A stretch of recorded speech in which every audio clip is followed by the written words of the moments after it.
بيبدأ فيلمنا ببراين ومية مراته وهو قلقان عليها علشان كانت داخلة تولد، وبيقول براين لدوم أخو مية إنه قلقان عليها وإنه مش مصدق إنه لما يدخل من باب الأوضة دي هيخرج في إيده ابنه ويبقى أب. وبعدها بنشوف هوبز وهو بيحقق في قضية سرقة حصلت في 90 ثانية، وبيقول هوبز إنه يعرف فريق واحد بس هو اللي يقدر يعمل كده. بعدها بتجيله معلومة بتقول إن اللي عمل كده هو العميل شو، فبيقول لهم هوبز إنه محتاج مساعدة واحدة معاه في القضية دي، وسافر هوبز للبرازيل وقابل دوم وبيقول له إنه محتاج مساعدته. فإلينا مرات دوم بتقول له إنه مش هيرجع تاني للطريق ده، بس هوبز وراله ظرف فيه شوية صور، ولما دوم فتحها لقى صور لليتي حبيبته القديمة. فإلينا قالت له روح، أنا لو مكانك هروح أنقذها. فنزل دوم ورا هوبز وسأله عن التفاصيل والخطة، وقال له هوبز إن الموضوع كبير ومحتاج الفريق كله. فبيروح دوم لبراين ومية اللي بعدوا عن طريق الشر والخطر من فترة واختاروا الحياة الهادية المستقرة، بس دوم قال لهم إنه محتاجهم علشان ينقذوا ليتي حبيبته اللي طلعت عايشة. فقالت له مية إن مفيش حاجة أهم من العيلة وإنهم موافقين، وراحوا جمعهم باقي التيم وراحوا لهوبز في مقر الانتربول، وبيقول له دوم يحكي الموضوع من أوله. فبيقول لهم هوبز إن شو دلوقتي انشق عن الحكومة وبقى مجرم مطلوب عالميا، والانتربول بيطارده لأنه بيملك مجموعة سيارات ومعدات محظور اقتنائها وبيعدل عليها تعديلات قوية علشان يسرق أجزاء بتستخدم في القمر الصناعي علشان يسيطر على العالم من خلال تحكمه بأنظمة الطاقة النووية. وبيطلب دوم من هوبز إن كل الرجالة تاخد براءة بعد ما يساعدوه، فبيوافق هوبز وبيروحوا مع الانتربول للمكان اللي موجود فيه شو. وبيوصل شو وبيدخل المكان وبيسلم مادة مجهولة، بس فجأة بيركب عربية سريعة ومصفحة وبيفجر المكان. وبيعرف دوم وهوبز إنه عمل كده علشان يستدرج الشرطة ليه ويدمرهم، وبينطلق شو بعربيته، لكن دوم وهوبز بيبدأوا في مطاردته. وبيوصل براين وتيك ورومان وهان علشان يساعدوهم، لكن عربية براين بتتدمر وبتعطل الأول. بعدها بيحاول دوم وهوبز يقلبوا عربية شو، بس دوم بيتشتت لما بيشوف ليتي في عربية جنبه، فبيسيب شو خالص وبيكمل وراها، ولما بيقرب منها بيخبطها بعربيته علشان ينزل يكلمها، فبتضربه في كتفه بالنار وبتمشي. ولما بيرجع بيقول لبراين إنها ما كانتش ليتي وإنها اتغيرت وشكلها نسيته أو فقدت الذاكرة. فبيقول له براين إن العيلة لو عايزة تسيبنا ما بندهمش ظهرنا. بعد كده بنشوف ليتي وهي في مقر شو وبتشوف صور ليها هي ودوم، لكنها بتقول لهم إنها ما تعرفش مين ده وبتطلب كل المعلومات اللي عندهم عنه. بعدها بنشوف تيج وهوبز قدروا يجمعوا معلومات عن عربية شو عن طريق الصناع بتوعها، وبيبعت هان ورومان وجينزل للصانع علشان يعرفوا مكان شو.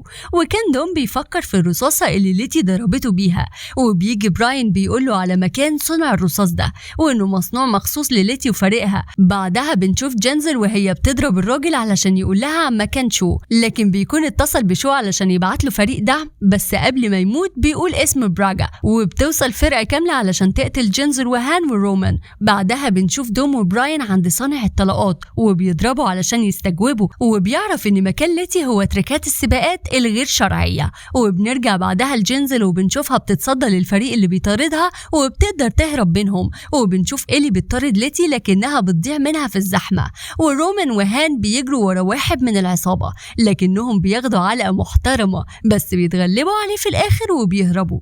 بنشوف بعدها أعضاء الفريق كلهم في المقر وبيتكلموا في المعلومات اللي جمعوها، وبيقول لهم براين إنه لازم يدخل السجن لبراجا علشان يفهم الموضوع اللي بيحصل. وبعدها هوبز بياخدوا لواحد صاحبه في السجن وبيعمل اتفاق مع إدارة السجن إن براين هيدخل لبراجا كسجين. ولما بيدخل براين بيقول له الضابط إنه لازم يتحبس في السجن الانفرادي مع براجا، فبيضربوا براين وبيكسر له مناخيره علشان يدخل الانفرادي. وبعدها بيعدي عليه براجا وبيسأله براين على شو، فبيقول له براجا إنه هو اللي كان بيورد له أجزاء العربيات النادرة والأسلحة كمان، وإنهم بعد مطاردة فانكس قدر يقلب عربية ليتي وكان رايح يقتلها، بس لما شافها فقد الذاكرة قرر يضمها لفريقه. فقال له براين إن لو الباب اللي بينهم ده مش موجود كان زماني قتلتك. فالضابط بيفتح لهم الباب وبيضربوا براين وبعدها بيقتل الحارسين اللي معاه. وقبل ما يقتل براجا بسكينة في صدره بيقوله إنه لو عايز يقرب من شو لازم يكون شو هو اللي محتاجك.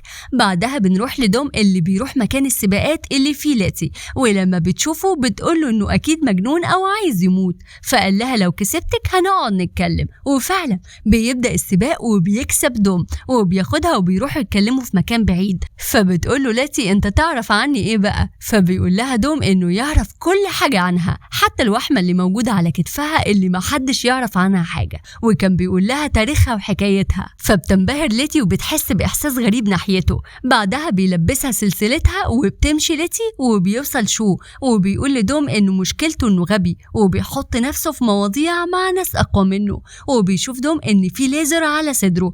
بس شو هو كمان بيتفاجئ لما بيشوف إن الليزر بقوا 2 وفي واحد متصوب ناحيته هو كمان. فبيقول له هوبس إن الموضوع خلص ولو عايز يعيش ياخد القناص اللي معاه ويمشي.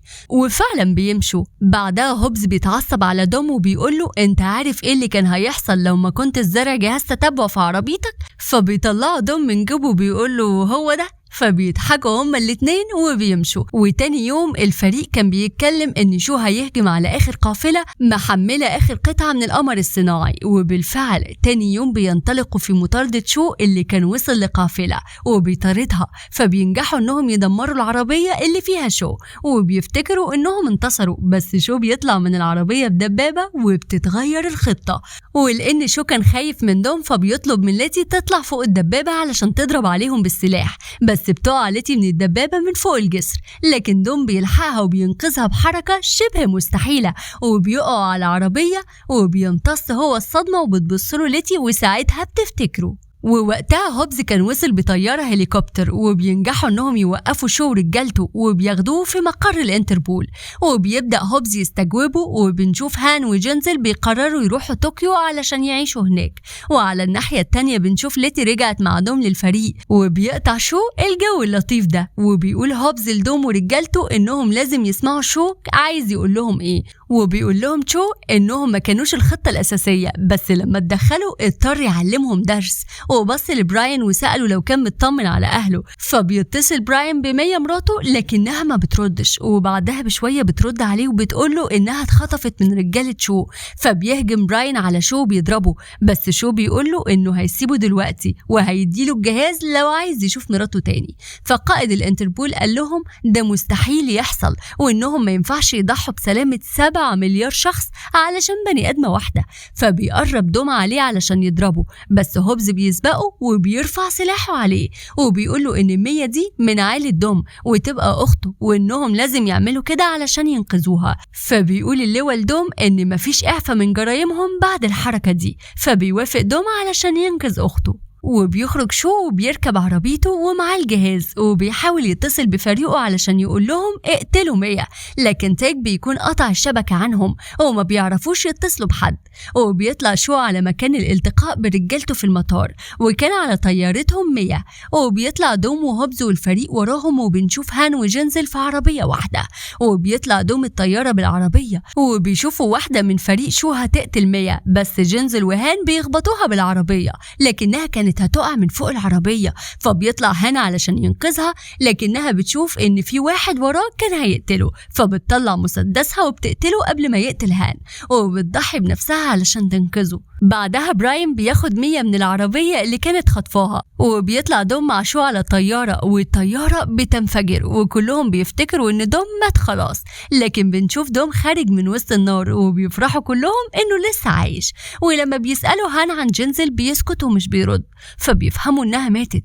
وبعدها بيروح دوم لهوبز وبيقول له الشنطة دي تساوي مليارات صح؟ فبيقول له هوبز شوف عايز كام وانا هبلغ الحكومة. فقال له لا يا سيدي مش عايز حاجة، وبيقول له انت عارف بيتي القديم فين؟ ابقى تعالى زورني لو عرفت تجيب اللي انا عايزه. وبتعدي فترة وبيعدي هوبز على دوم في البيت وبيلاقي العيلة كلها متجمعة وبيديهم كلهم اعفاء من جرايمهم وبيقعدوا كلهم على السفرة وبياكلوا وبيشكروا ربنا ان عيلتهم رجعت تاني. وبيسلم هوبز على دوم وبيقول له انه بيتمنى يتقابلوا في ظروف احسن من كده بس ساعتها يكونوا لسه صحاب، وبيسلم دوم عليه وبيشكره وبيمشي. وبكده يكون فيلمنا خلص. ولو عجبكم الفيديو اعملوا لايك وشير، وما تنسوش كمان تشتركوا في القناة وتشوفوا الفيديوهات القديمة، واستنونا بفيديوهات جديدة. وما تنسوش تفعلوا الجرس وتكتبوا لنا في الكومنتات الفيلم اللي حابين تشوفوه المرة الجاية. سلام.